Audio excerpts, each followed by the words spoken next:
Hey guys, this is Comic Uno, and today I'm doing a review for Avengers issue 1. And before I start talking about this issue, just want to give you guys a couple updates. Of course, I have Comic Uno episode 168, and that's show where I review all the comics I read this week in one show. So if you want to go check out the exclusive comics, in the description below there is a list, and the episode will be posted Friday, so it'll be annotated then.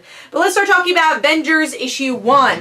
So this is a book I was really looking forward to, just because I think Avengers needed a new direction. I read all different Avengers, and I felt like it didn't really have a direction. The characters didn't really have chemistry most of the time because there was events tying into it, or it just didn't work for me. I feel like the gears didn't really fit, even though they were trying to make it fit.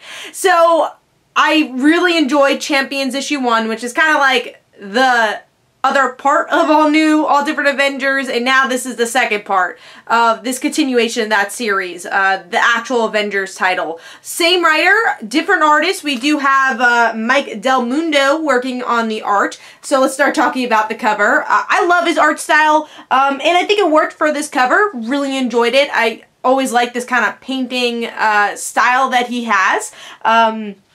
Great lighting, and I really like the art style for the cover. Now moving on to the interior artwork, which yes, it is the same artist, and like I said, really like Mike Del Mundo's artwork, but I don't know if his art style fit for this book. So a lot of the colors, well, talking about the colors before the pencils, were very bright, and it was kind of hard to concentrate on some of the action scenes going on. It was easily skipped because of the bright, I don't want to say obnoxious colors, because I think that works with other comics, but it's just very bright for the story it was trying to tell. So moving on to the pencils, though, I really like Mike Del Mundo's artwork in Weird World, and also the colors. It's the same colors. Really like the colors in Weird World and Elektra. I think both art styles, or this art style, really worked for that book. Weird World, because it was this kind of storytelling, or not storytelling, storybook type series, and it was supposed to be out there, and you have all these different creatures, so this style of artwork worked for that. The bright colors worked for that because it was another world. Now moving on to Elektra, really like the art style there because of kind of the artsiness of that book. It was very psychological, and we saw that throughout the series, and also the action was kind of dance-like, so that's why I think the artwork fit for those series. Now for Avengers, on the other hand, I'm not sold that this art style fits for this series. Like I said, just very bright, and I just don't think it fits this title. But let's start talking about the story itself. So we do see a new set of Avengers here, half new set, because you still have Captain America, you still have Thor, but the newer characters here are Spider-Man, Hercules, and Wasp. Oh, and Vision is an old member from the last series too. So you have a couple of new characters that are introduced here as these version of the Avengers. A lot of them actually already were Avengers, but they're now Avengers again, and this is the new ragtag group we have.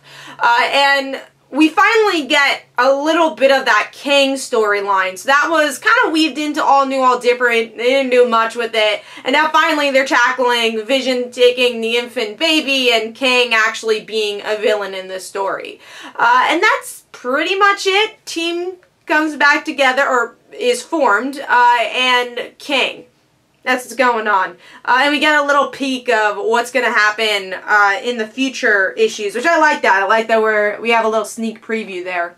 But what I think of the issue overall, like I said, a big problem I had from the last series of Avengers is I felt like it didn't have a direction. There are so many great characters where I feel the interactions could have been a lot of fun, but was never really utilized to its fullest because the stories were kind of all over the place and just didn't seem like it had a direction. And very similar with this story. I feel like a lot of these characters feel random, and we don't really know why they're put together. The only characters that really have a relationship here are obviously our previous Avengers, which didn't really establish a relationship in the past. But I guess Captain America and Thor have the closest relationship in this book. And then, of course, like I said, Vision was in the book last time, and Wasp, for some reason, joins. We don't really know why. A lot of the characters, we don't really know why they join. They just kind of do. And they try to explain it in this issue. Like, Hercules is like, yes, I need to make my name better. Let's join. And then Spider-Man's like, I have a lot of money. I can join, and no one wants him there. Yeah, just the characters, I don't know if this is the team I want, because I was never proven in this issue that they work together. Even characters that worked together in the past and some of the best issues of All New, All Different didn't work here. Like, there's a scene in the end with Captain America and Thor, and I thought, alright, cool, we're gonna get like this kind of cool moment between the two, because we've gotten that in the past. They know each other, they kind of have this romantic relationship kind of going on, and Captain America is like one of the only people that know that Jane Foster is Thor. And then we have this weird moment where we have Captain America talking about, oh, I have chills or something. He uses like some analogy, and then Thor's like, what does that mean? And he's like, oh, well, you wouldn't understand because only us Midgard people would, you know, use this word. And Thor's like, oh, okay. It's like, she's Jane Foster. She's a Midgard person too, and Captain America knows that. So it felt so weird to read that, especially because it's the same writer. Mark Waid wrote All New, All Different Avengers, and he's also writing this, but seems like two completely different characters. It actually does not even seem like Jane is Thor in this book. So that is when I say characterization is really off in this book for me. And that's just kind of one example of that.